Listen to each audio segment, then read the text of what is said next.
سب سے زیادہ اہم آرڈر کس کا دیا ہے قرآن میں؟ نماز کا. پھر ہم پوچھیں اللہ اگر میں چھوڑ دوں کوئی بات نہیں, اللہ غفور رحیم ہے. نہیں بھائی, غلط. غفور رحیم کو غلط جگہ فٹ کر رہے ہو.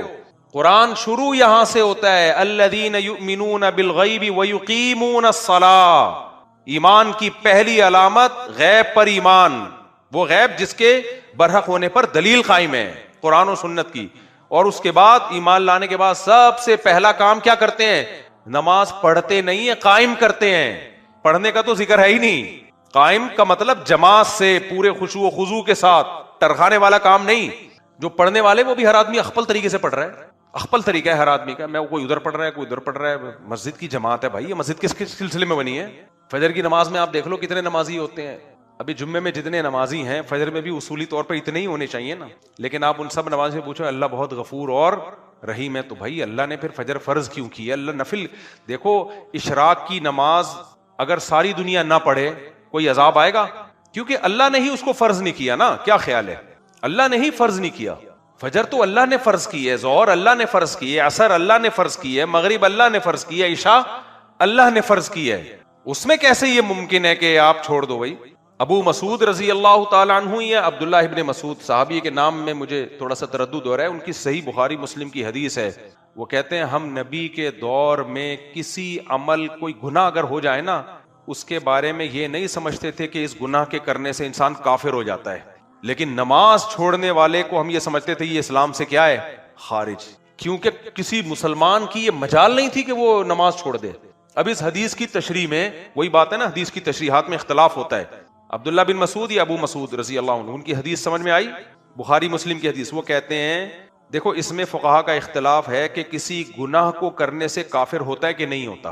تو جمہور علماء کہتے ہیں گناہ کوئی بھی کر لو اس سے انسان کافر نہیں ہوتا, گنہگار ہوتا ہے. کیونکہ کفر کا تعلق عقیدے سے ہے, عمل سے نہیں ہے. کوئی زنا کر لے, اللہ نہ کرے, شراب پی لے, چوری کر لے, تو اس سے گنہگار تو ہوگا, اسلام سے خارج نہیں ہوگا. لیکن نماز چھوڑنا ایک ایسا جرم ہے, ایسا گناہ ہے کہ جس کے بارے میں تین امام مالک, امام ابو حنیفہ, امام شافعی کہتے ہیں کہ کافر تو نہیں ہوتا, کفر کے قریب پہنچ جاتا ہے. لیکن امام احمد ابن حنبل رحمہ اللہ تعالیٰ کہتے ہیں کہ اگر کسی نے جان کر فرض نماز چھوڑ دی تو وہ سچی مچی میں کافر ہو جاتا ہے. سمجھ میں آ رہی ہے بات کہ نہیں آ رہی ہے؟ وہ سچی مچی میں کیا ہو جاتا ہے؟ تبھی آپ نے عرب کو دیکھا ہوگا, وہ کچھ بھی ہو نماز نہیں قضا کرتے, نماز نہیں قضا کرتے. وہ وجہ اس کی وہ تو اسلام سے ہی نکل جائیں گے ہم. اور اسلام سے نکلنے کا مقصد کیا ہے؟ نکاح بھی ٹوٹ گیا. اگر آپ نے حج کیا تھا تو وہ حج بھی کیا ہو گیا؟ ضائع.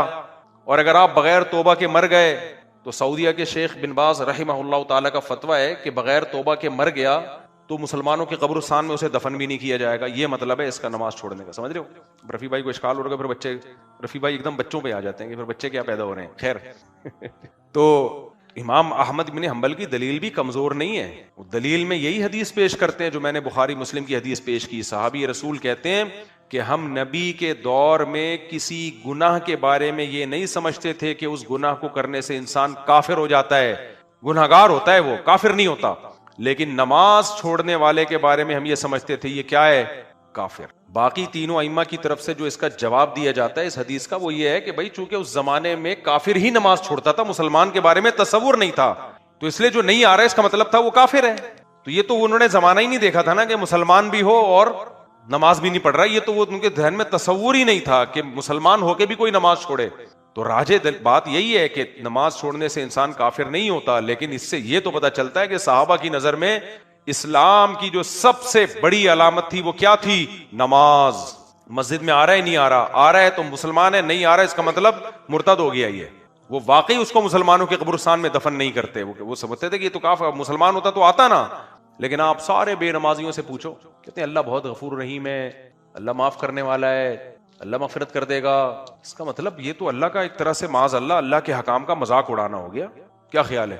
مذاق اڑانا ہو گیا کہ نہیں ہو گیا؟ وہ کہہ رہا ہے درجنوں جگہوں پہ علامات بیان کر رہا ہے مومن نماز قضا نہیں کرتا. میدان جنگ میں نماز قضا کرنے کی اجازت نہیں دی, میدان جنگ میں نماز قضا کرنے کی اجازت نہیں. اس سے بڑی کوئی ضرورت ہو سکتی ہے؟ سفر میں اجازت نہیں دی ہے, 2 کر دی 4 کی, چلو 2 پڑھ لو. یہ 2 اس لیے دیے کہ قضا نہ کرو. سفر میں دیکھ رہا ہوں تو لوگ چھوڑے کہنے سفر ہے بھائی, سفر میں چلتا ہے. چلتا ہوتا تو اللہ 4 کی 2 نہ کرتا نا. اللہ کہتا ہے 4 پڑھو, نہیں پڑھی جائیں تو چھوڑ دینا. تبھی سفر میں سنت مؤکدہ نہیں رہتی، 4 کی 2 نہیں ہوتی سفر میں. کیوں؟ سنت مؤکدہ کا تعلق اس سے ہے کہ پڑھنا مشکل ہے کہ نہیں ہے. تو اگر سفر میں مشکل ہے تو پوری چھوڑ دو، نہیں مشکل ہے تو پھر پوری پڑھو. اس کا تعلق سفر سے نہیں ہے، اس کا تعلق ہے کہ پڑھنا مشکل ہے یا نہیں ہے. بعض دفعہ ایئرپورٹ پہ آپ وہ جہاز نکل رہا ہے یا ٹرین نکلنے والی ہے تو آپ چھوڑ دو سنت مؤکدہ. لیکن کہیں اسٹے کیا ہوا ہے آپ نے 10 دن، تو ہو تو سفر میں، لیکن علماء لکھتے ہیں پھر وہاں سنت مؤکدہ پڑھنی پڑے گی آپ کو. نبی سے جو سنتیں یا صحابہ سے جو سنتیں چھوڑنا سفر میں ثابت ہے وہ ٹریولنگ کے دوران، کیونکہ اس میں مشقت ہوتی ہے. اب لوگ کیا کر رہے ہوتے ہیں، 10 دن کہیں جا کے اسٹے کیا ہوا ہے، وہاں بھی سنتیں نہیں پڑھ رہے. بھائی یہاں تو مؤکدہ ہی ہے یہاں، کیونکہ سفر سنتوں کا، اب میں فقہی اصطلاح استعمال کروں گا اس کے لیے کہ جو فرض نماز قصر کی جاتی ہے اس کا تعلق مشقت حکمیہ سے ہے، یعنی سفر سے ہے، چاہے مشقت ہو یا نہ ہو. لیکن سنت مؤکدہ کا تعلق سفر سے نہیں ہے، مشقت سے ہے. تو سفر میں مشقت چونکہ ہوتی ہے تو اس لیے نہیں پڑھو، لیکن کہیں اسٹے کیا ہوا ہے تو اب تھوڑی مشقت ہے. آپ 10 دن کے لیے چلے گئے اپنی نانی کے یہاں لاہور میں آپ اپنی نانی کے یہاں گئے ہوئے 10 دن کے لیے، بڑے آرام سے. نانی کے یہاں جا کے تو انسان انجوائے کرتا ہے نا. ہم تو بچپن میں جب عیاشی کے لیے نانی کے یہاں ہی جایا کرتے تھے. کہتے ہیں بچہ ددیال میں پٹتا ہے، ننیال میں بگڑتا ہے. کھاتا پیتا ہے وہاں. نانیوں کی طبیعت میں رحم کا مادہ زیادہ ہوتا ہے، دادیاں تھوڑی سی الگ اسٹائل کی ہوتی ہیں. تو اب نانی کے آپ گئے ہوئے ہو تو اس سے زیادہ ریلیکس کبھی ہو سکتے ہو؟ تو وہاں سنتیں پڑھنی پڑیں گی. فرض تو 2 ہی پڑھیں گے کیونکہ سفر سے تعلق ہے فرائض کا. سنت مؤکدہ کا اس سے تعلق نہیں ہے کہ سفر ہے یا حضر، اس کا اس سے تعلق ہے کہ آپ کے لیے پڑھنا آسان ہے تو پڑھ لو، مشکل ہے تو چھوڑ دو. تبھی اللہ نے سنتیں 4 کی 2 نہیں کی ہیں، اس لیے کہ اس کو پوری سنتیں چھوڑنے کی آپ کو اجازت دی ہے. فرض کو چونکہ چھوڑنے کی اجازت نہیں ہے اس لیے اللہ نے 4 کی 2 کر دی ہیں کہ یہ میں نے خود تمہیں سہولت دے دی ہے تاکہ چھوڑنے کا عذر نہ رہے. اور سنتیں جو 4 تھی وہ 4 ہی ہیں کیونکہ چھوڑنے کا عذر ہے تمہارے پاس. اگر مشقت ہے تو چھوڑ سکتے ہو اس کو. تم سمجھتے ہو گے نہیں سمجھتے تو. لیکن آپ جتنے بے نمازی ہیں آپ ان سے پوچھو اللہ غفور رحیم ہے، بھائی تم یہ موقع نہیں ہے، یہ بولو یار بس اللہ سے ڈر لگتا ہے، دعا کرو اللہ نماز کی توفیق دے. ہم اپنے بڑوں سے سنا کرتے تھے کہ پہلے زمانے میں گاؤں دیہاتوں میں جو کبھی نماز نہیں پڑھتا تھا نا اس کا جنازہ نہیں پڑھایا جاتا تھا. پہلے یہ رواج تھا مسلمانوں میں کہ دیکھتے تھے نا جو نمازی ہے ہی نہیں، پڑھتا ہی نہیں ہے، تو جو علماء تھے وہ علاقے کے امام تھے وہ نماز نہیں پڑھاتے تھے، جنازہ یعنی اس کا. تو اسی طرح میرے بھائی اللہ تعالیٰ نے یہ جو میں نے آیت پڑھی نا، ظاہری گناہ کو بھی چھوڑ دو، باطنی گناہوں کو بھی چھوڑ دو. کیوں؟ جو گناہ کما رہے ہیں سیجزون، ان قریب ان کو بدلہ دیا جائے گا. اور سب سے بڑا جرم شرک کے بعد کیا ہے؟ نماز قضا کرنا، نماز قضا کرنا. اور یہ جو قرآن کی آیت ہے کہ اے میرے بندو الذین اسرفوا علی انفسہم، جو اپنی جان پر زیادتی کر بیٹھے ہو، لا تقنطوا من رحمت اللہ، اللہ کی رحمت سے نا امید مت ہو. یہ ان لوگوں کے بارے میں جو توبہ کر رہے ہیں لیکن ماضی کی گناہ سوچ سوچ کے نا امید ہو رہے ہیں، جو چاہتے ہیں کہ آج ہم اپنی زندگی تبدیل کر دیں. کیونکہ اس آیت کا شان نزول یہی ہے. کچھ کافر آئے نبی کے پاس کہ ہم نے تو اسلام کفر میں اتنے قتل کیے، اتنی بار زنا کیا، اب ہم اسلام قبول کر لیتے ہیں تو ہمارے تو اعمال میں اتنے گناہ ہیں، اتنے قتل ہیں، ان کا کیا ہوگا؟ اس پہ اللہ نے فرمایا آج تم اسلام قبول کر رہے ہو، توبہ کر رہے ہو تو اللہ کی رحمت سے مایوس مت ہو. ان اللہ یغفر الذنوب جميعا، اللہ تمہارے پچھلے سارے گناہوں کو معاف کر دے گا. وانیبوا الی ربکم، لیکن آج کے بعد اپنے رب کی طرف متوجہ ہو جاؤ. اسی طرح کوئی مسلمان بھی اگر توبہ کرتا ہے، کافر اسلام نہیں لا رہا بلکہ مسلمان ہے جو گناہوں کی زندگی میں گزری، اب وہ چاہ رہا ہے یو ٹرن لے لے، پلٹ جائے، تو شیطان مایوس کرتا ہے اب کیا کرے گا بھائی، اتنے سال تو نے برائیوں میں گزار دیے. تو اللہ کہتے ہیں نا، جو جب بھی اللہ کے در پہ آ جائے، اللہ کا در موت سے پہلے کھلا ہوا ہے. جو توبہ کر کے زندگی بدلنا چاہے اس کے لیے اللہ ارحم الراحمین بھی ہے، غفور اور رحیم بھی ہے. جو چاہتا ہی نہیں ہے تو میرے بھائی پھر یہ کہنا کہ اللہ معاف کر دے گا، یہ بڑی جرت اور دلیری کی بات ہے. اللہ نے تو نہیں کہا کہ میں معاف کر دوں گا. کوئی اللہ کا ایسا کوئی ایگریمنٹ. یہودی کہا کرتے تھے اپنے بارے میں، یہودی کہتے تھے ہم جہنم میں جائیں گے نہیں، اگر گئے تو تھوڑے دن کے لیے جائیں گے. لن تمسن النار الا ایاما معدودہ، اول تو جائیں گے نہیں، گئے تو تھوڑے دن کے لیے. کیوں بھائی؟ ہم تو اللہ کے ایک لاڈلے نبی موسیٰ علیہ السلام کی امتی ہیں. بھائی آج بھی ہمارے لوگ کیا کہتے ہیں، ہم تو محمد صلی اللہ علیہ وسلم کے امتی ہیں جن کا مقام تو موسیٰ کلیم اللہ سے بھی بلند ہے. تو ہم تو ایک اللہ کے لاڈلے نبی کے امتی ہیں، ہم تو بخشے بخشائے. نا نا نا نا میرے بھائی، تو یہ سارے اعمال تو ہمارے لیے اللہ نے نازل کیے ہیں. تو یہودی اسی زعم میں آ گئے تھے کہ ہم تو اللہ کے لاڈلے قوم ہیں، اللہ نے ہمیں موسیٰ بھیجے، داؤد بھیجے، سلیمان بھیجے، زکریا علیہ، یعنی جو بنی اسرائیل کے پہلے جتنے پیغمبر ہیں، جتنے پیغمبر یہودیوں میں آئے اتنے تو کسی میں نہیں آئے۔ تو اللہ نے فرمایا قل اتخذتم عند اللہ عہدا، تم جو کہتے ہو ہم تھوڑے اگر گئے تو تھوڑے دنوں کے لیے جائیں گے، تو اللہ نے کہا کہ اتخذتم عند اللہ عہدا، کیا اللہ نے تم سے کوئی ایگریمنٹ کیا ہے بھائی؟ آپ کہیں جاتے ہو کوئی چیز خریدنے کے لیے، آپ بولتے ہو مجھے تو تم یہ فری میں دو گے کیونکہ میں تمہارے چاچے کے پھپھے کے خالہ کا بیٹا ہوں، کہہ کہ بھائی میں نے کوئی اناؤنسمنٹ کی ہوئی ہے کہ جو میرے چاچے کے پھپھے کی خالہ کا بیٹا ہوگا اس کو یہ چیز فری میں ملے گی؟ کیا خیال ہے؟ دیکھو مجھ سے لوگ ملنے کے لیے آتے ہیں، بعض دفعہ بے وقت آتے ہیں، بے وقت آ کے پھر میں بہت زیادہ ڈسٹرب ہو جاتا ہوں سارے کاموں میں، تو کہتے ہیں میں جاپان سے آیا ہوں، اتنی دور سے آیا ہوں، تو میں کیا کہتا ہوں بھائی میں نے کہا تھا آپ جاپان سے بغیر بتائے آ جاؤ، ایک بندہ جاپان سے آیا، ایک انگلستان سے آیا، ایک امریکہ سے آیا، اور سارا دن 10 بندے بھی آ گئے تو تیرا کیا ہوگا کالیا؟ خود سوچو آپ۔ پھر میں ان کو کہتا ہوں میں نہیں مل سکتا، تو پھر وہ کہتے ہیں دیکھو بد اخلاق ہے، میرے ساتھ تو یہی ہو رہا ہے، تو ٹائم لے کے آیا کرو بھائی۔ اچھا رفیع بھائی کہہ رہے ہیں ٹائم سے، رفیع بھائی کو یاد آیا کہ ٹائم ہو گیا ٹھیک ہے اچھی بات ہے۔ تو بس جب بات کو میں سمیٹ کے ختم کرتا ہوں، دیکھو بھائی اللہ نے قرآن میں کہہ دیا ہے زانی کی سزا دنیا میں 100 کوڑے اور پتھروں سے مار کے اگر شادی شدہ ہے تو رجم۔ اگر غفور الرحیم کا مطلب یہ ہوتا کہ اللہ بس ہے ہی کچھ، تو پھر چور کا ہاتھ کاٹنے کا حکم ہوتا؟ اتنی سخت سزا پوری دنیا میں کسی مذہب میں چور کی ہے جتنی سخت سزا اسلام کی، اسلام دے رہا ہے۔ کیوں؟ اسلام کو چور سے نفرت بہت، چور کے بارے میں اسلام کے دل میں ہمدردی نہیں ہے، اور چور سے نفرت نہیں ہے، اصل میں چوری کو اسلام بہت بڑا جرم سمجھتا ہے، سمجھتے ہو؟ دیکھو 2 چیزیں انسان کے کیریکٹر کو خراب کرتی ہیں، کیریکٹر کی ڈیفینیشن کیا ہے؟ زبان، آپ کی زبان، اور مالی معاملات میں خیانت۔ جھوٹ بولنے والا کیریکٹر لیس ہوتا ہے، اور مالی خیانت چوری ہے نا، کیا خیال ہے؟ ان 2 چیزوں سے تو انسان کے کیریکٹر کا پتہ چلتا ہے نا۔ تبھی امریکہ میں قانون ہے نا، صدر اگر جھوٹ بول دے تو وہ اس کو صدارت سے، وہ نہیں، وہ ایک دفعہ کیس بن گیا تھا، صدر بش پہ بنا تھا میرا خیال ہے، کلنٹن پہ بنا تھا، اس کے بارے میں کیس ہو گیا تھا، اس نے جھوٹ بولا ہے، حالانکہ کوئی اتنی بڑی بات نہیں تھی، لیکن بھی امریکہ کا صدر نے جھوٹ کیسے بول دیا، اتنا بڑا کیس بن گیا تھا، وہ بڑی مصیبت میں آ گیا تھا کہ بھئی آپ صدر ہو کے جھوٹ بول رہے ہو۔ تو جھوٹ، نبی صلی اللہ علیہ وسلم نے فرمایا کہ سب کچھ ہو سکتا ہے، مومن جھوٹ نہیں بول سکتا، جھوٹ نہیں بول سکتا۔ اور دوسری چیز کیا ہے؟ پیسوں کے معاملات میں آپ 2 نمبری، کسی کا پیسہ کھا رہے ہو آپ، یہ مسلمان نہیں کر سکتا۔ تبھی اسلام میں چوری کی سزا کیا ہے؟ ہاتھ کاٹ دو بھائی۔ 1 درہم کسی کا کھایا 40 دن نماز قبول نہیں ہوگی، کیونکہ ان چیزوں کا تعلق آپ کے کیریکٹر سے ہے، کردار سے ہے۔ ابو سفیان جب ہرقل کے سامنے بیٹھے تھے نا زمانے جاہلیت میں، ہرقل نے سامنے بٹھایا اور ابو سفیان کے لوگوں کو پیچھے بٹھایا، اور پھر نبی کے بارے میں پوچھا۔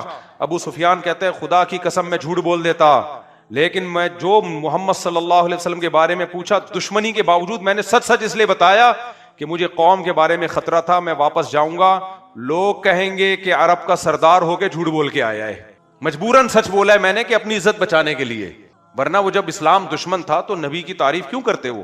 تو میں نے مجھے سچ بولنا پڑا کہ ایسا نہ ہو کہ میں جاؤں تو واپس یہ لوگ کیا بولے ہیں عرب کا سردار ہے اور کیا کر رہا ہے، جھوٹ بول رہا ہے۔ تو اسلام میں میرے بھائی چور کا ہاتھ جو ہے نا، یہ چوری کو اسلام میں ہلکا جرم نہیں سمجھا گیا، چوری کو بڑا جرم سمجھا گیا ہے۔ تو آپ بتاؤ اگر اللہ تعالیٰ چور کے بارے میں بھی رحم والے جذبات رکھتے تو ہاتھ کاٹنے کا حکم دیتے ہیں بھائی؟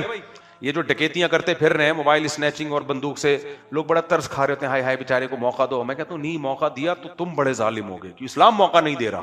ڈاکو کی سزا اسلام میں قرآن نے بیان کی ہے کہ چوک پہ لٹکا دو، دایاں ہاتھ اور بایاں کا پاؤں کاٹ کے اس کو۔ اللہ کو ترس نہیں آ رہا، اللہ کو خودکشی کرنے والے پہ ترس نہیں آ رہا، ہم لوگ ترس کھا رہے ہوتے ہیں، ہائے بیچارے نے خودکشی کر لی، ہائے بیچارے نے یہ کر لیا، ہائے بیچارے نے۔ اور بھائی اگر اتنا قابل ترس ہوتا تو اللہ جہنم کی آگ میں کیوں پھینکتا اس کو؟ خودکشی جرم ہے بھائی، قابل ترس نہیں ہے، کیونکہ یہ بڑھتی جا رہی ہے ہماری سوسائٹی میں۔ بات بات میں بلیک میلنگ، یہ نہیں کیا تو میں یہ کر لوں گا، کر لے بھائی تو مر جا۔ ایک صاحب نے مجھے کہا میری بیگم مجھے ایموشنل بلیک میلنگ کر رہی تھی۔ آج کل بیگمات یہ ایموشنل بلیک میلنگ پہ بہت آئی ہوئی ہیں، ڈرامے دیکھ دیکھ کے، اس میں ایموشنل بلیک میلنگ ہی چل رہی ہوتی، وائٹ میلنگ تو آج کل ختم۔ تو وہ کہہ رہے مجھے کہنے لگی کہ اگر آپ نے یوں کیا تو پھر میں یہ کر لوں گی اور میں یہ کر لوں گی۔ میں نے کہا بیگم سے بولو کہ فی الحال ایڈوانس میں کر لو آپ کائنڈلی، کیونکہ اس طرح کی بلیک میلنگ میں اگر بندہ آ گیا نا وہ کسی کام کا نہیں رہتا۔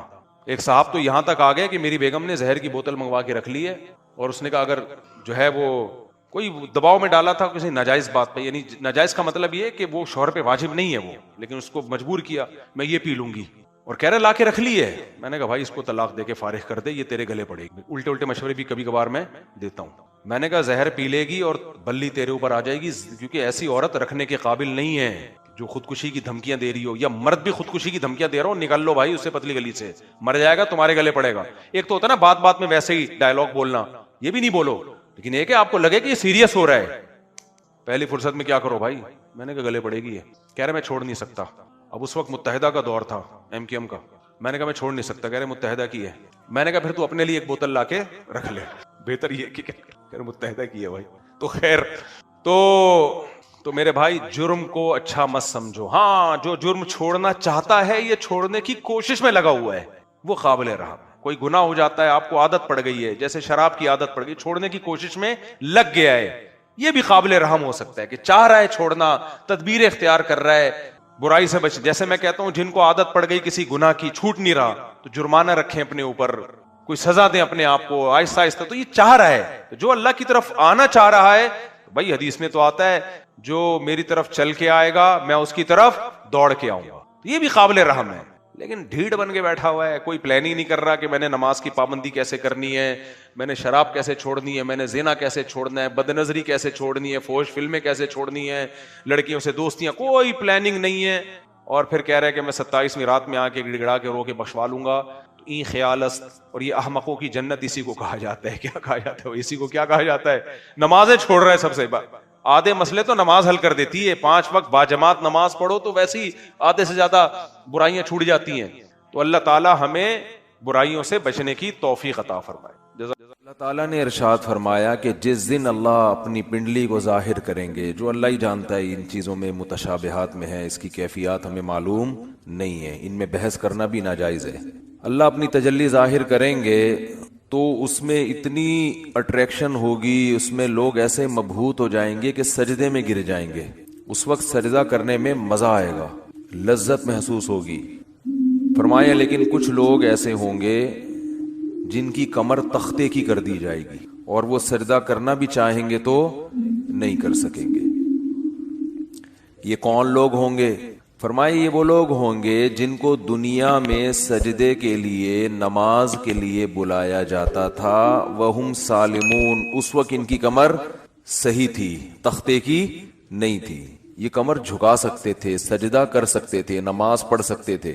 اس سے اندازہ ہوتا ہے کہ اللہ کی نظر میں دنیا میں جب ہمیں سجدے کے لیے بلایا جاتا ہے تو ہم اس کو ہلکا لیتے ہیں, لیکن اللہ کی نظر میں اس کی بہت بڑی قیمت ہے, بہت ویلیو ہے اللہ کی نظر میں اس کی. اس لیے خوب اچھی طرح سمجھ لیں کہ نماز کو ہلکا نہیں سمجھنا چاہیے. آج ہمیں بے نمازیوں کے بارے میں افسوس نہیں ہوتا, وہ تو پڑھتے ہی نہیں ہیں. نمازیوں کے بارے میں افسوس ہوتا ہے کہ جو نمازی بھی ہے نا, تو وہ بھی اپنی نماز کی ایسے حفاظت نہیں کرتے جیسے اللہ نے حکم دیا ہے. انہوں نے بھی ایک سائیڈ میں ایک چیز رکھا ہوا ہے کہ جب سارے کاموں سے فارغ ہو گئے تو چلو کیا پڑھ لیتے ہیں, نماز پڑھ لیتے ہیں. یہ جو قرآن میں اللہ نے فرمایا یوم وہم کیا ہے, یوم یکشف عن ساق ویدعون الی السجود فلا یستطیعون خاشعۃ ابصارهم ترہقهم, نہیں یہ آیت میں یوم یکشف عن ساق ویدعون الی السجود فلا یستطیعون, آگے کیا ہے, خاشعۃ ابصارهم ترہقهم ذلہ وقد كانوا يدعون الى السجود وهم سالمون. فرمایا دنیا میں انہیں سجدے کے لیے بلایا جاتا تھا, تو یہ کب بلایا جاتا ہے؟ اذان. بھائی یہ بہت بڑا المیہ ہے یار. دیکھو گاڑیاں غلط نہیں پارک کیا کرو. میں دیکھتا ہوں یہاں مدرسے کے گیٹ کے آگے کئی بار لوگوں نے گاڑیاں کھڑی کی ہیں. اتنی تو انسان میں سینس ہوتی ہے کہ جب گیٹ کھلے گا مدرسے کا تو اندر سے جو گاڑی باہر کیسے نکالے گا. یعنی یہ تو نبی صلی اللہ علیہ وسلم نے فرمایا کہ ایمان کا آخری درجہ یہ ہے, یہ حدیث خوب غور سے سنیں, ایمان کا آخری درجہ یہ ہے کہ راستے سے تکلیف دہ چیز کو ہٹایا جائے. کوئی بھی چیز جو لوگوں کو تکلیف پہنچا رہی ہے اس کو کیا کرو, ہٹا دو. گٹر کا ڈھکن کھلا ہوا ہے, کوئی گر سکتا ہے, آپ اس کے انتظام کریں. کانٹا پڑا ہوا ہے اس کو ہٹائیں, پتھر رکھا ہوا ہے اس کو ہٹائیں. کوئی بھی چیز جو لوگوں کو اذیت دے سکتی ہے. ہاں ابھی بتا رہا ہوں, ابھی بتا جائیں گے نا, بات کمپلیٹ ہونے دینا, ورنہ پھر وہ دوبارہ کریں گے یہ حرکت. تو اس لیے کمپلیٹ کر لو پھر جائیں. تو راستے میں تکلیف دہ چیز جو نہیں ہٹاتا نا اس کو نبی نے ایمان سے خارج کیا ہے. تو سوچو وہ کتنا بڑا گویا کہ کافر ہوگا جو تکلیف دہ چیز راستے میں ڈالتا ہے. تو گاڑی غلط پارک کرنا, بائک غلط پارک کرنا, یہ تکلیف دہ چیز ڈالنا ہے کہ نہیں ہے؟ کانٹے سے اتنی تکلیف نہیں ہوتی, لوگ اکثر سنبھل کے ہی چل رہے ہوتے ہیں, لیکن گاڑیاں اس طرح روزانہ میرے ساتھ ایسا ہو رہا ہے روزانہ کہ یہاں آپ گلی میں گاڑی موڑنے کی کوشش کرو نہیں موڑ سکتے. کسی نے کارنر پہ گاڑی ایسے کھڑی کی ہوگی کہ گاڑی دوسری گاڑی جو آئے گی ٹرن ہی نہیں ہو سکتی. اور یہ دیندار لوگ زیادہ معذرت کے ساتھ کر رہے ہوتے ہیں. وہ ہمارے ہاں جو جتنا بے ڈھنگا ہوگا نا اس کو سمجھا جاتا ہے اتنا نیک ہے, جتنا بے ڈھنگا ہوگا نا. میں جب گیا نا حضرت مفتی رشید احمد صاحب رحمہ اللہ کے پاس, ان کے شاگردوں کے پاس, تو میرے پاس 125 تھی. میں نے دیوار کے ساتھ لگا دی بائک, تو وہ کہیں جھانک رہے تھے. انہوں نے کہا بالکل چپکاؤ. میں نے کہا یہ عجیب بات کر رہے ہیں بھائی, راستہ تو ہے نا بھائی, راستہ اتنا تو ہم نے بائک پارک کی ہے کہ راستہ تو ہے. انہوں نے کہا نہیں راستہ نہیں, کھلا راستہ ہونا چاہیے لوگوں کے پاس گزرنے کا.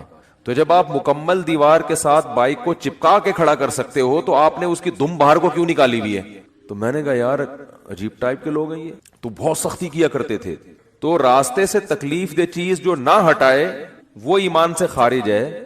تو جو راستے میں تکلیف دہ چیز ڈالے وہ کتنا بڑا بے ایمان ہوگا معذرت کے ساتھ. تو ابھی تو آپ لوگوں سے غلطی سے اس لیے میں کہہ رہا ہوں کہ اب جس نے غلط گاڑی پارک کی وہ اٹھے گا ہی نہیں نا. ہمیں آپ نے بے ایمان کا فتویٰ لگا دیا.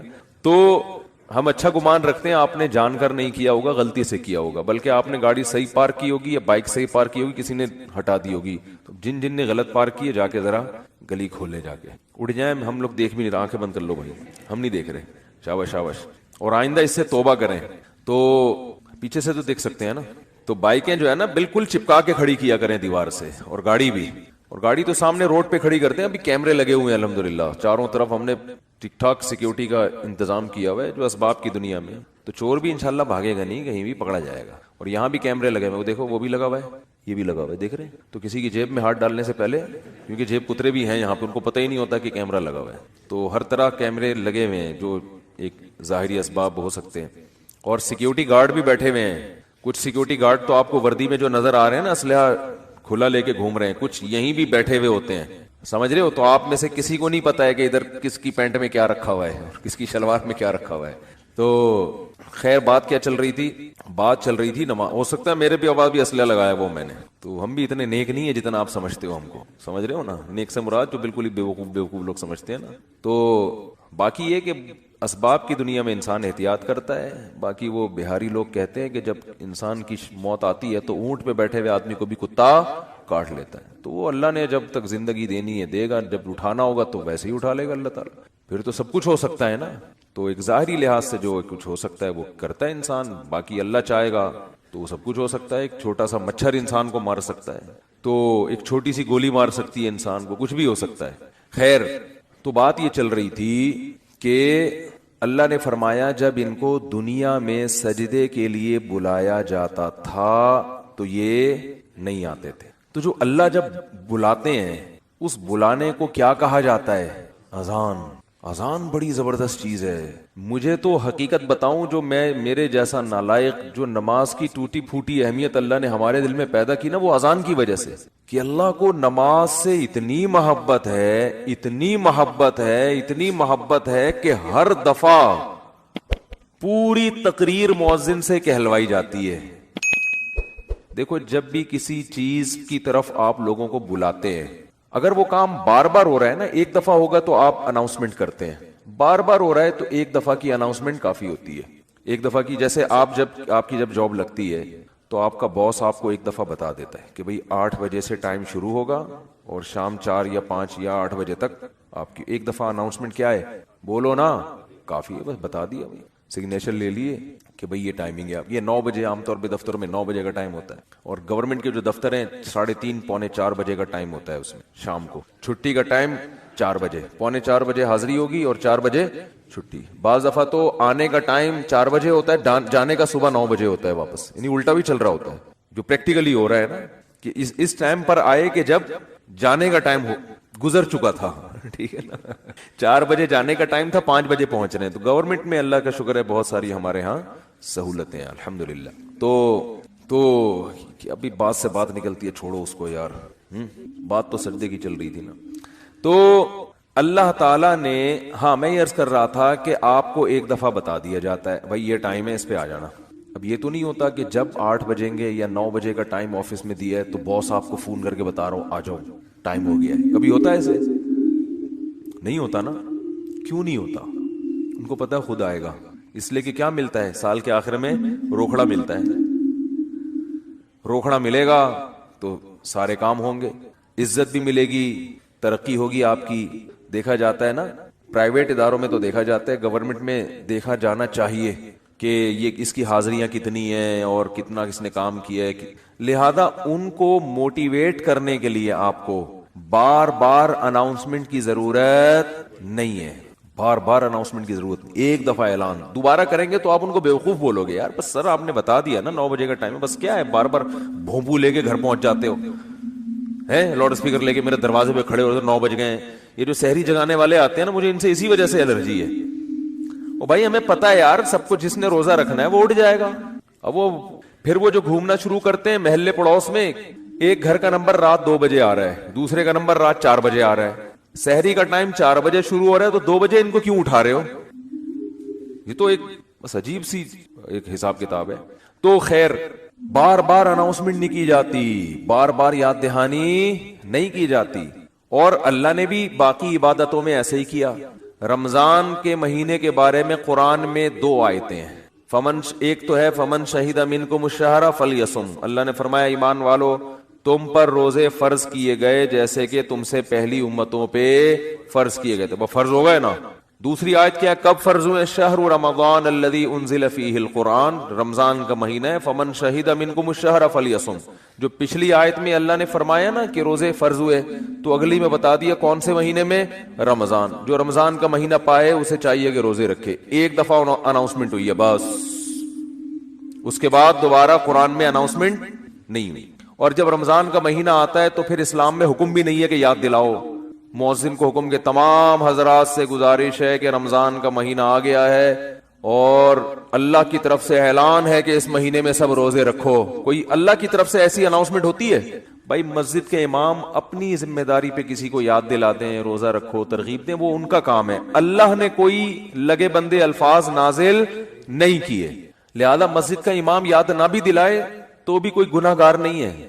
اللہ کہتے ہیں میں نے قرآن میں جب بیان کر دیا نا بس صحیح ہے, سن لیا ان لوگوں نے, کافی ہے.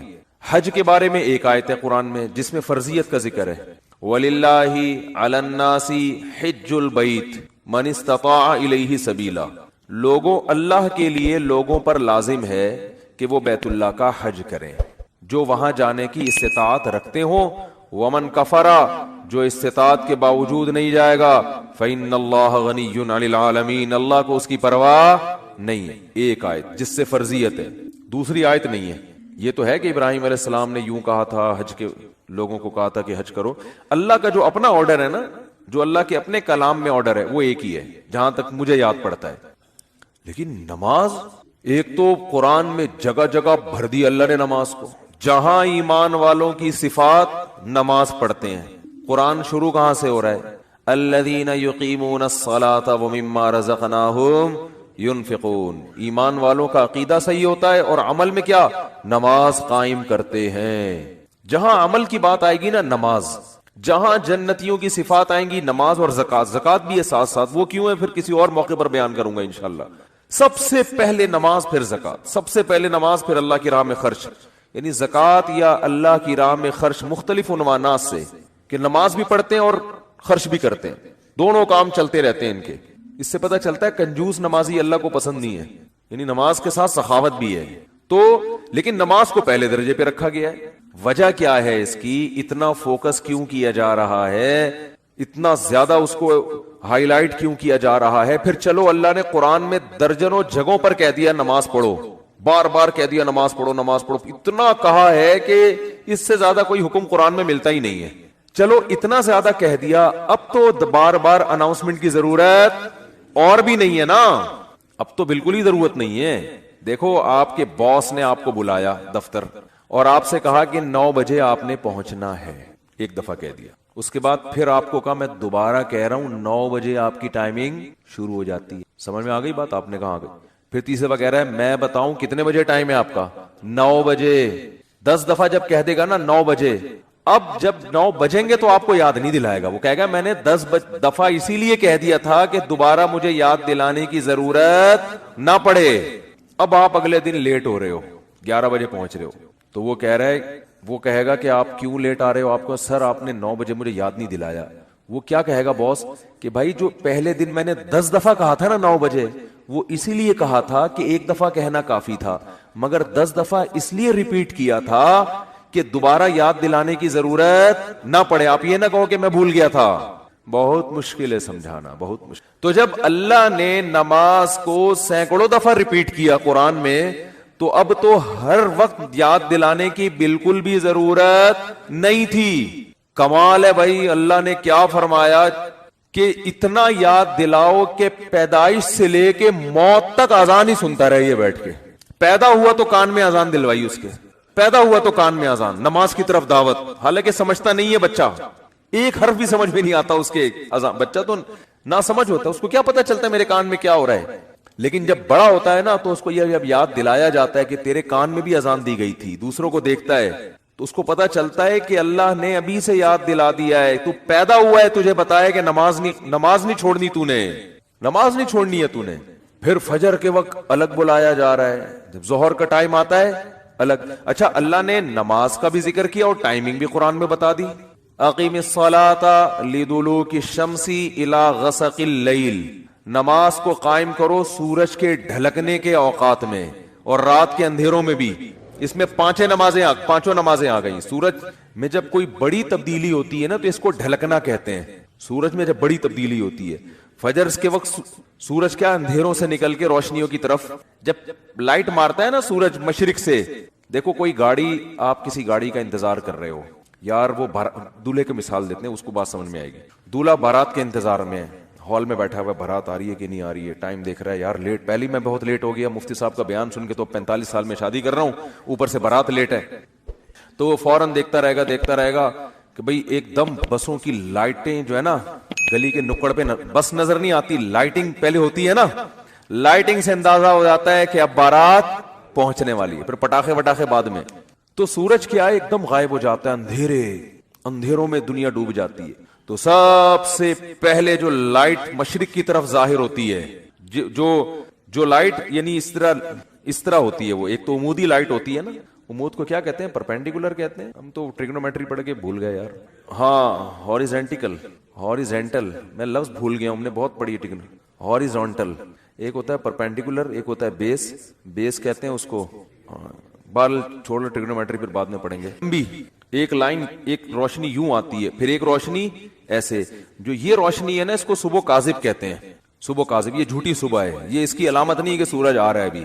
اس کے بعد جب ایک دم افق پہ مشرق یعنی مشرق کی طرف آسمان کے کنارے پہ جو ایسے لائٹ پھیلتی ہے نا, یہ وہ والی لائٹ ہے جو بارات آتے وقت ٹرک جو بس مارتی ہے نا لائٹ, اب یہ آ گئی ہے. اس سے پہلے تو کوئی سگریٹ پی رہا تھا یا کیا کر رہا تھا.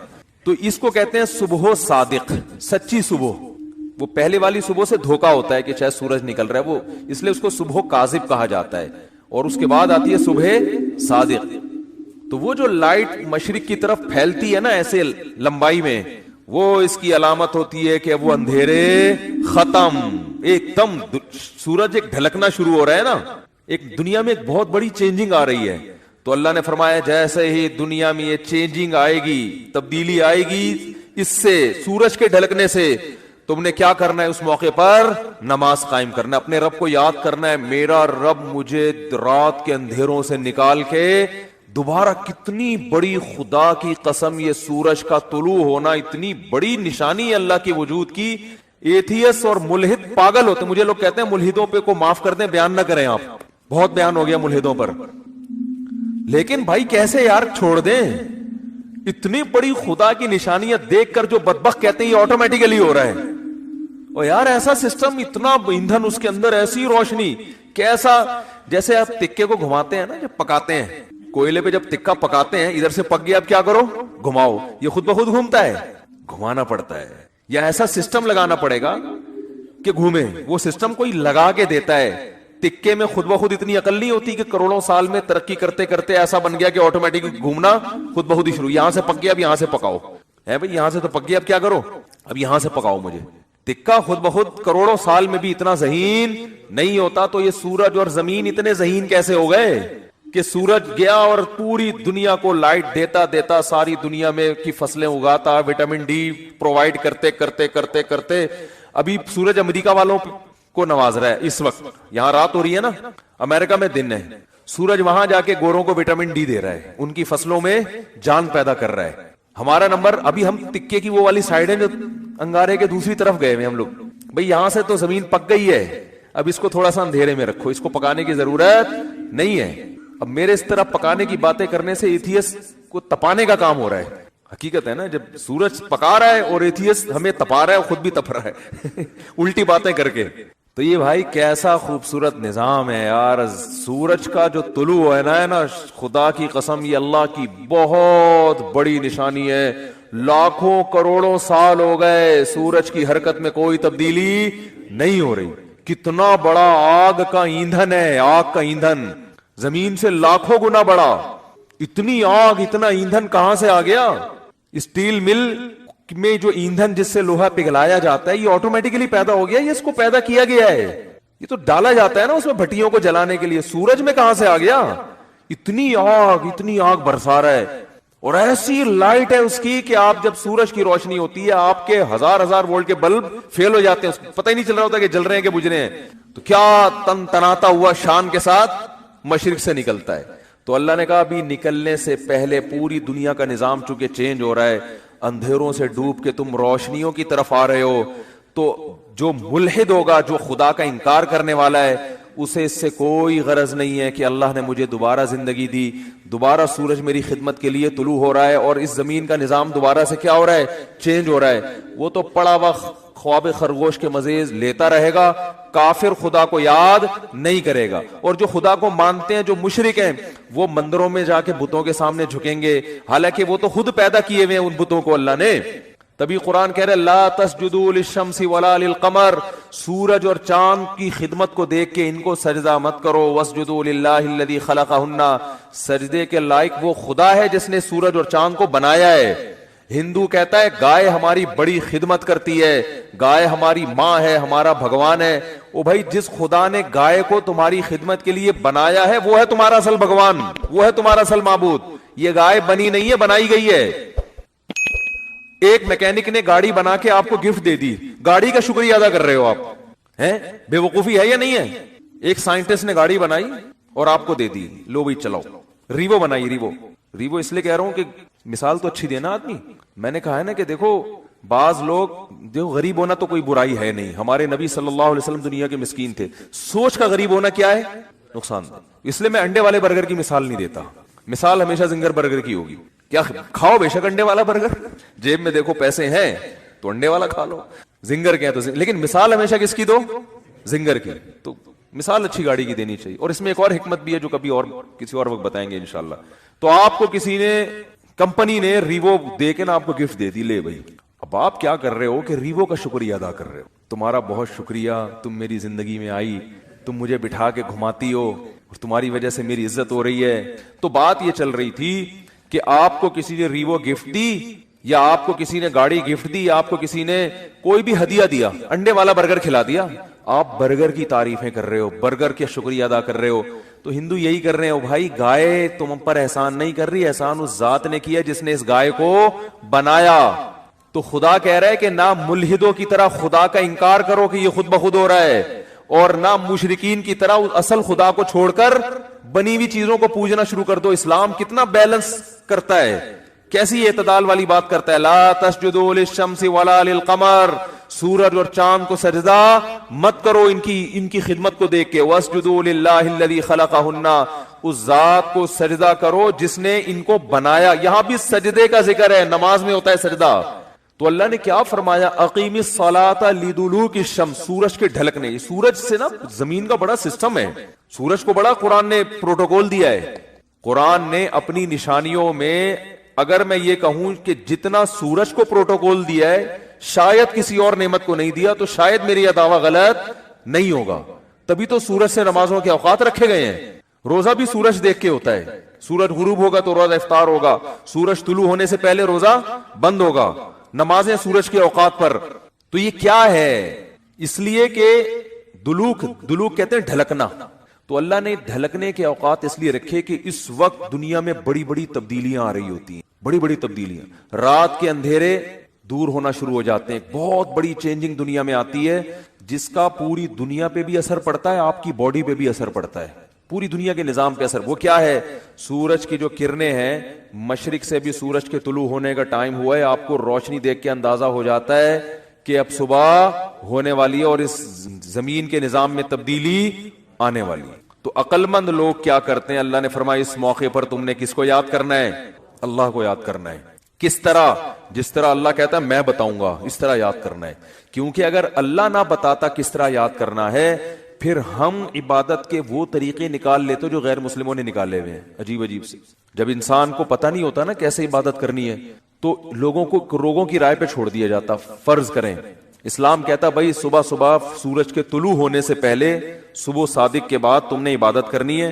کیسے کرنی ہے؟ ہر آدمی اخپل طریقے سے کرے. تو لوگوں کے الگ الگ کانسیپٹ ہوتے, کچھ ایسے عبادت کرتے, وہ کہتے ہیں ہم اللہ کے لیے میلے کچھ ایلے رہیں گے. یہ بھی ایک نظریہ ہے لوگوں میں.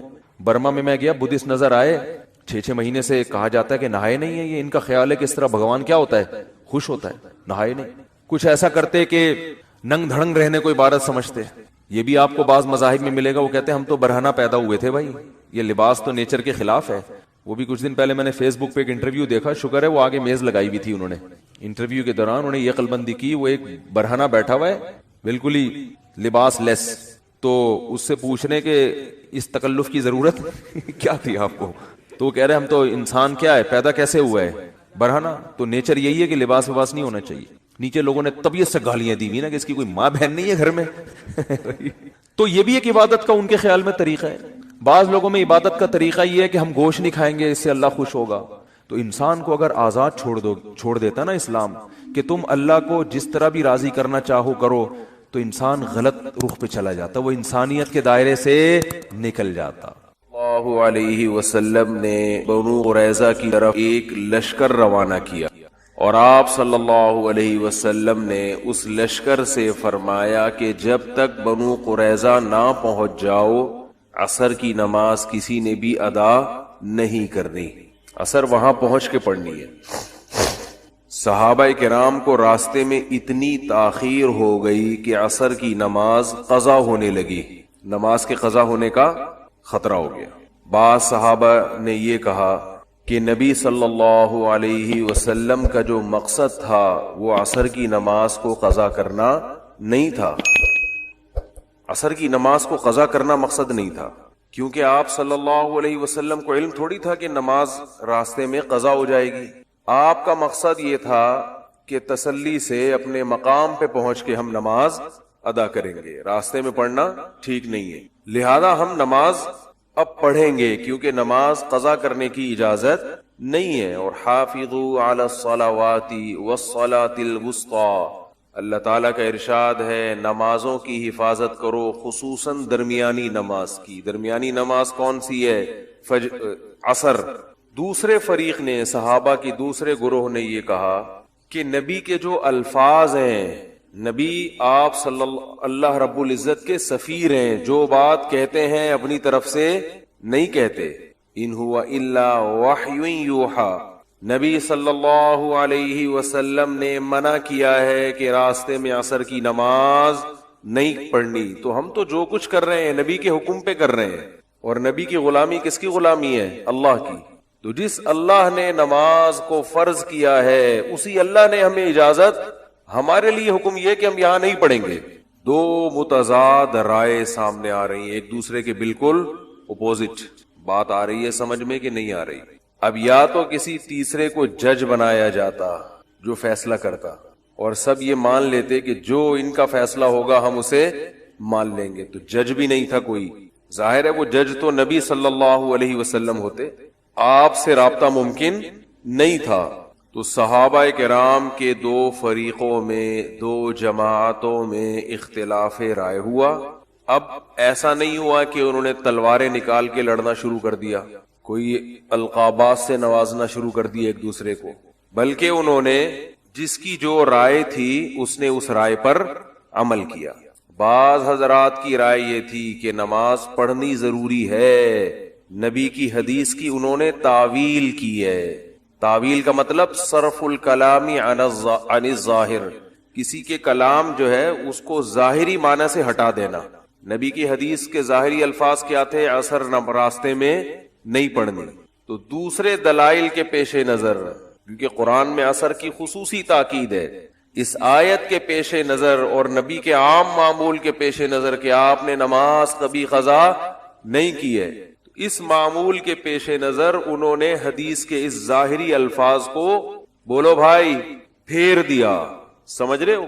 ہٹا دیا اپنے ظاہر سے کہ یہاں یہ جو نبی نے حکم دیا کہ راستے میں عصر کی نماز نہیں پڑھنی، یہ اس صورت میں تھا. یہ شرط بڑھا دی انہوں نے کہ بشرطے کہ نماز قضا ہونے کا خطرہ نہ ہو. تو حدیث کے کبھی ظاہری الفاظ کو پھیرا بھی جاتا ہے. بالکل یہی کام امام ابو حنیفہ نے کیا ہے کہ جن حدیثوں میں سفر میں 2 نمازیں اکٹھی پڑھنے کا حکم ہے، وہ کہتے ہیں یہاں اکٹھی سے مراد یہ نہیں ہے کہ ایک نماز کو قضا کر کے دوسرے ٹائم پہ لے جائیں آپ، بلکہ اکٹھی کا مطلب یہ ہے کہ ظہر کو عصر کے قریب لے گئے اور عصر کو پہلے لے آئے. ادھر ظہر پڑی، سلام پھیرنے کے بعد تھوڑا سا توقف کیا، ظہر کا وقت قضا ہوا، ساتھ ہی فوراً عصر پڑھ لی. ادھر مغرب پڑی، مغرب کا سلام پھیرا ہے کہ مغرب کو بالکل اینڈ تک لے گئے. جیسے ہی سلام پھیرا ہے مغرب کا وقت ختم اور فوراً عشاء کی نماز کا ٹائم شروع اور فوراً عشاء پڑھ لی. سوائے حج کے کہ عرفات میں مغرب کی نماز نہیں پڑھی جاتی، وہ مزدلفہ میں جا کے قضا کی جاتی ہے. تو وہ کہتے ہیں کہ حج میں تو حقیقت میں جمع کیا گیا ہے، سفر میں حقیقت میں جمع نہیں. جمع سوری کہتے ہیں کہ سورتن دیکھنے میں ایسا لگ رہا ہے کہ ایک نماز دوسرے ٹائم پہ پڑھی ہے، حقیقت میں نہیں ہے، اور اس پر دلائل ہیں. تو یہ مسئلہ بھی اختلافی ہے. ابھی میرا مقصد یہ مسئلے کو بیان کرنا نہیں ہے، صرف یہ بیان کرنا ہے کہ آپ بخاری اور مسلم کی ایک حدیث دیکھ لی آپ نے اور تمام مجتہدین سے بدگمان ہونا شروع ہو گئے. تو امام ابو حنیفہ رحمہ اللہ نے اس حدیث کو اپنے ظاہر پر نہیں رکھا، اور اس لیے بھی نہیں رکھا کہ اگر اس حدیث کو اپنے ظاہر پر رکھیں کہ جس میں آتا ہے کہ نبی نے 2 نمازیں سفر میں اکٹھی پڑھی ہیں، اپنے ظاہری معنی پر رکھیں کہ ایک نماز کو گویا قضا کیا ہے، تو پھر بخاری اور مسلم کی حدیث میں یہ بات بھی ہے کہ نبی نے بغیر کسی عذر کے بھی مدینہ میں 2 نمازیں اکٹھی پڑھی ہیں. حالانکہ اس کا کوئی بھی قائل، بولو نا کیا ہو گیا بھائی، نہیں ہے. پھر تو بغیر عذر کے بھی یہ عمل جائز ہو جائے گا جیسے کہ شیعہ حضرات کرتے ہیں. لیکن اس پر پھر اشکال یہ ہوگا کہ اگر بغیر عذر کے بھی 2 نمازیں آپ اکٹھی پڑھ سکتے ہیں، اکٹھی کا مطلب کہ ایک نماز کو قضا کر کے دوسرے ٹائم پر پڑھ لیں، تو پھر یہ جو 5 نمازوں کے 5 اوقات بیان کیے گئے ہیں اور ان کی تاکید کی گئی ہے اور حفاظت کا حکم دیا گیا ہے، پھر یہ تمام دلائل کالعدم ہو جاتے ہیں. بہت مشکل ہے بات سمجھانا. ان الصلاۃ کانت علی المؤمنین کتابا موقوتا، بے شک نماز مومنین پر مقررہ اوقات میں فرض ہے. تو اس سے 5 نمازیں مراد ہیں. تو میرا مقصد ابھی 2 نمازیں اکٹھی کرنے کا مسئلہ بیان کرنا نہیں ہے. میرا مقصد یہ ہے کہ یہ جو دور ہے صرف حدیثوں کے نمبر، کتاب کا صفحہ، اس سے لوگ متاثر ہوتے ہیں. علم میں عمق اور گہرائی ختم. تو آپ کو کسی بھی فقیہ سے، کسی بھی مجتہد سے بدگمان ہونے کی اجازت، بولتے کیوں نہیں بھائی، نہیں ہے. ہر ایک کا اپنا ایک سوچنے کا انداز ہوتا ہے. اور امام ابو حنیفہ کا جو اصول ہے رحمہ اللہ تعالی، وہ سب سے پہلے قرآن کو فوکس کرتے ہیں. قرآن، حدیث اگر قرآن کے خلاف ہوگی اس میں تعویل کرتے ہیں. وہ کہتے ہیں قرآن میں اقیم الصلاۃ لدلوک الشمس الی غسق اللیل، اسی طرح ہے ان الصلاۃ کانت علی المؤمنین کتابا موقوتا، نمازیں مقررہ اوقات میں فرض ہیں، اور یہ سفر میں بھی ہیں اور حضر میں بھی ہیں، دونوں میں ہیں. ہر نماز کا ایک متعین وقت ہے، ایک وقت دوسرے وقت میں داخل نہیں ہو سکتا. اور اس پر عبداللہ ابن مسعود رضی اللہ تعالی عنہ جو نبی کے سفر اور حضر کے ساتھی، ان کی صحیح حدیث بھی موجود ہے کہ نبی صلی اللہ علیہ وسلم نے کبھی بھی حج اور حج کے علاوہ کبھی بھی 2 نمازوں کو اکٹھا نہیں پڑھا ہے. پھر بھی بہرحال دوسری طرف بھی فقہا ہے، ہم ان کے مذہب، ان کی رائے کے بھی احترام کرتے ہیں. اگر کوئی امام شافعی کے فقہ کو مکمل فالو کرتا ہے اس کے لیے امام شافعی کی تقلید میں وہ یہ کام کر رہا ہے. وہ کہتا ہے میں کم علم ہوں, ان کا علم مجھ سے زیادہ ہے. تو فاسألوا اہل الذکر ان کنتم لا تعلمون. قرآن کہہ رہا ہے تمہیں علم نہیں ہے تو اہل علم سے رابطہ کرو, ان کی رائے پر عمل کرو. لیکن یہ جو ہمارے ہاں ہندوستان پاکستان میں جو ایک بدعت چل پڑی ہے کہ نمبروں کے ساتھ حدیث پیش کرنا, یہ بدعت نہیں, نمبروں کے ساتھ حدیث, آگے جو اس کے مفہوم, نمبروں کے ساتھ حدیث پیش کر کے پھر ترجمہ کرنا, پھر اپنی رائے کو سب پہ تھوپنا کہ حنفی ایسے کرتے ہیں, حنفی قرآن و حدیث کو چھوڑتے ہیں, حنفی جو ہے وہ ابو حنیفہ کی اندھی تقلید کرتے ہیں. آپ کبھی ابو حنیفہ کو ہم سے سمجھو تو آپ کو پتا چلے گا کہ امام حنیفہ کو آدھی سے زیادہ دنیا نے بلا وجہ فالو نہیں کیا. بہت مضبوط رائے ہوتی ہے, بہت مضبوط رائے. تو بڑے بڑے محدثین ہیں جو امام ابو حنیفہ کو فالو کیا کرتے تھے, ان کی تقلید کیا کرتے تھے. ان سے جب پوچھا جاتا کہ آپ خود اتنے بڑے محدث ہیں اور آپ ابو حنیفہ کی رائے پر عمل کرتے ہیں, وہ کہتے ہیں ما سمعنا رأیا احسن من رأی ابی حنیفہ, ہم نے ابو حنیفہ کی رائے سے بہتر رائے نہیں دیکھی. بہت معتدل, ہر طرف سے دلائل میں غور و فکر کر کے. تو خیر بات یہ چل رہی تھی کہ رسول اللہ صلی اللہ علیہ وسلم نے اس فریق کو حکم دیا کہ بنو قریظہ پہنچنے سے پہلے عصر کی نماز, بولو بھائی, نہیں پڑھنی. اب یہ دو نمازوں کا اکٹھا ہونے کا مسئلہ آ ہی گیا تو ایک اور چھوٹی سی بات بتا کے بس آگے چلتا ہوں کہ دو نمازیں جو فقہا یہ بھی جائز بھی کہتے ہیں نا, سفر میں دونوں کو ایک کو دوسرے وقت میں داخل کر کے پڑھا جائے, جو جائز بھی کہتے ہیں, جیسے امام شافعی, امام احمد بن حنبل کی رائے یہی ہے کہ جائز ہے, تو وہ بھی اس کو ثواب کا کام نہیں سمجھتے, گنجائش دیتے ہیں, گنجائش. ان کے ہاں بھی اصل سنت اور افضل عمل یہی ہے کہ ہر نماز اپنے ٹائم پہ سفر میں بھی پڑھی جائے.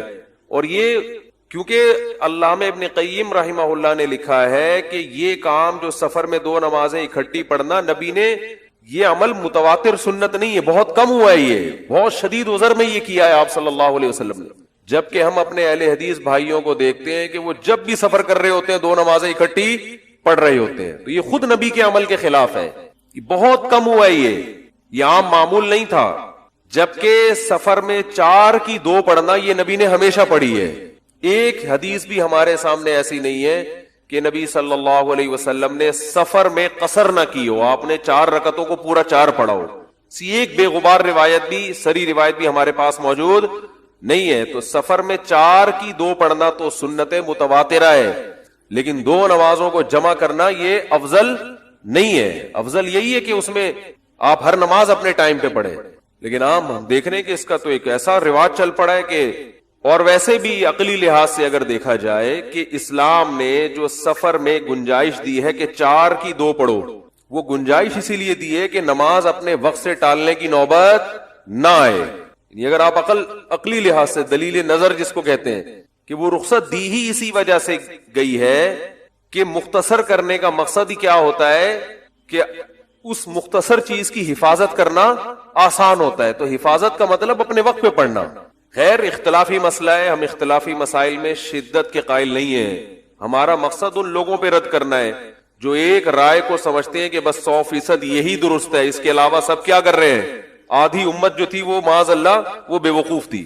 تو نبی صلی اللہ علیہ وسلم نے صحابہ کو حکم دیا کہ بنو قریظہ پہنچنے سے پہلے عصر کی نماز نہیں پڑھنی. بعض نے پڑھی اور بعض نے نہیں پڑھی.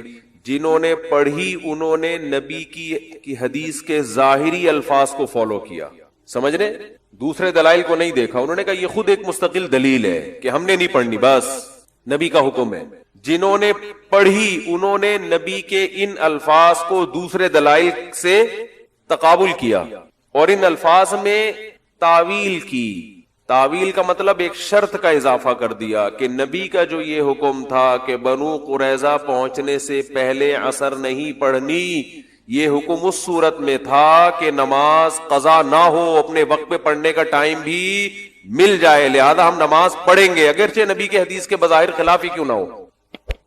یہ دونوں فریق جب نبی صلی اللہ علیہ وسلم کی خدمت میں حاضر ہوئے سفر سے واپسی پہ, تو آپ نے کسی کو بھی ملامت بولتے کیوں نہیں بھائی نہیں کی. اب جو میں اصل بات سمجھانا چاہ رہا ہوں اس کو کھوپڑی میں بٹھانا چاہیے ہم سب کو. دیکھو اس سے بڑا اختلاف اسلام میں ہو نہیں سکتا کیونکہ اسلام میں سب سے اہم ترین حکم کیا ہے؟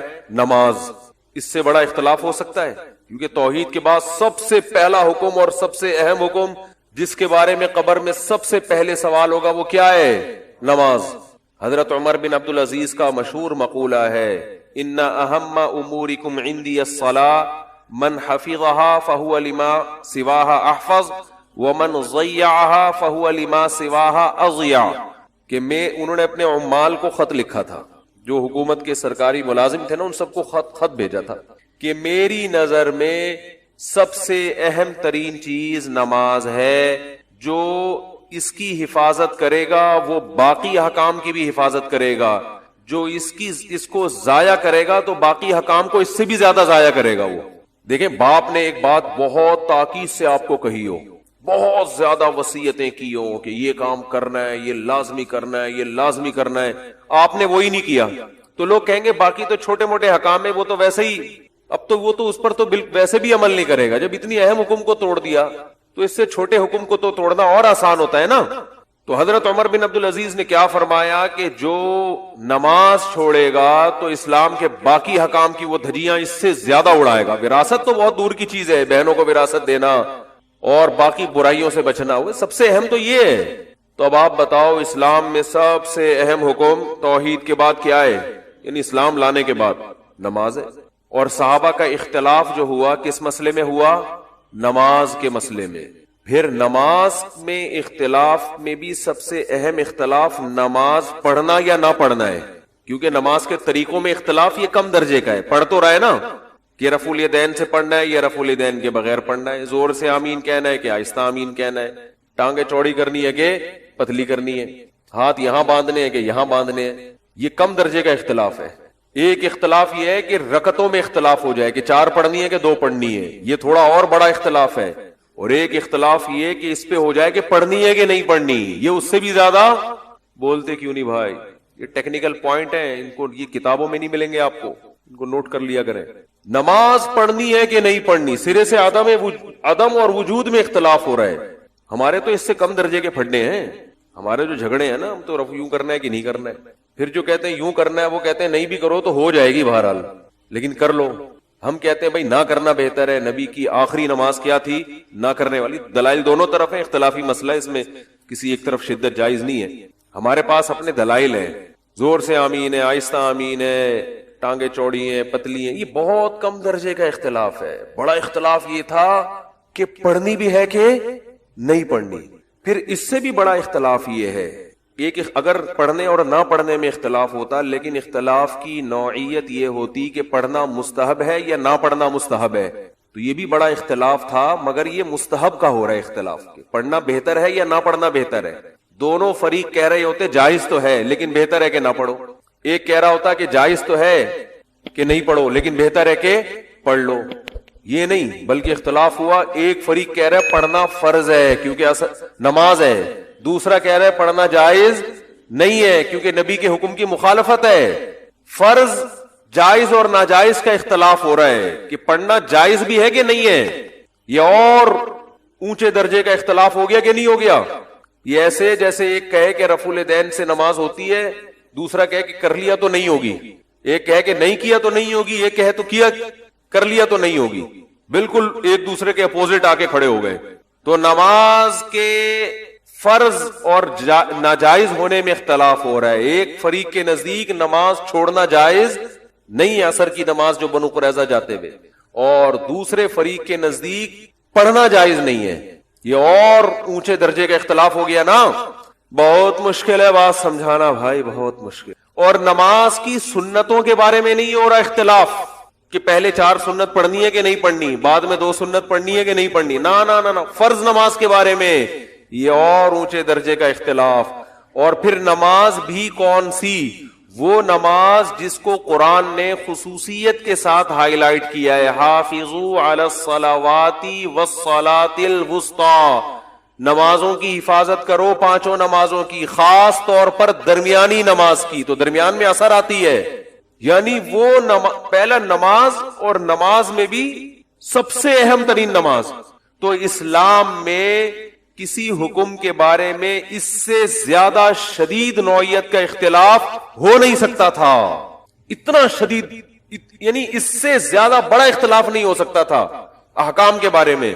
اس کے باوجود دو متضاد رائے کو نبی صلی اللہ علیہ وسلم نے درست قرار دیا. کسی پر بھی ملامت بولتے کیوں نہیں بھائی؟ بولنا پڑے گا آپ کو. اب کسی پہ بھی ملامت نہیں کی ہے آپ نے.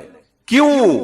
اس لیے کہ یہ جو قرآن کا حکم ہے نا، یا ایھا الناس اعبدوا ربکم، اپنے پیدا کرنے والے، اپنے پالنے والے کی غلامی کرو، تو غلامی پر دونوں نے پورا عمل کیا. اب اسلام عمل کو نہیں دیکھ رہا، جو مقصد تھا حاصل ہو گیا ہے، کیونکہ ان کے بس میں اس سے زیادہ غلامی ممکن نہیں تھی. فاتقوا اللہ ما استطعتم، جتنی استطاعت ہے اتنا اللہ سے ڈرو، اس سے زیادہ استطاعت نہیں ہے. بھئی اب رائے کو کیسے تبدیل کریں؟ ایک کی سمجھ میں یہ آ رہا ہے کہ نبی کا حکم یہاں نہیں ہے وہاں کے بارے میں، ایک کے سمجھ میں آ رہا ہے کہ یہی پڑھنی ہے. اب یا تو نبی خود وحی کے ذریعے آ کے بتائیں کہ میری مراد کیا تھی. جب یہ پاسبل نہیں ہے تو اب رائے کو تبدیل کرنا ممکن نہیں ہے. جب اللہ کی رضا ہے تو بس اس نے اللہ کے حکم کو پورا کر دیا. جو لبرلز لوگ ہیں، جو اسلام سے ہٹ کے زندگی گزارتے ہیں، وہ عمل کو دیکھتے ہیں. اسلام اللہ کی غلامی کو فوکس کرتا ہے کہ آپ نے انسان کا بچہ بن کے زندگی گزارنی ہے، خدا کے غلام ہو، اس کے مطابق زندگی گزارنی ہے. آگے آپ کا عمل اس بنیاد پر کیسا بھی عمل کیوں نہ ہو، اللہ اس کو قبول کر لے گا. عمل کی پیچیدگیوں میں نہیں جانا آپ نے.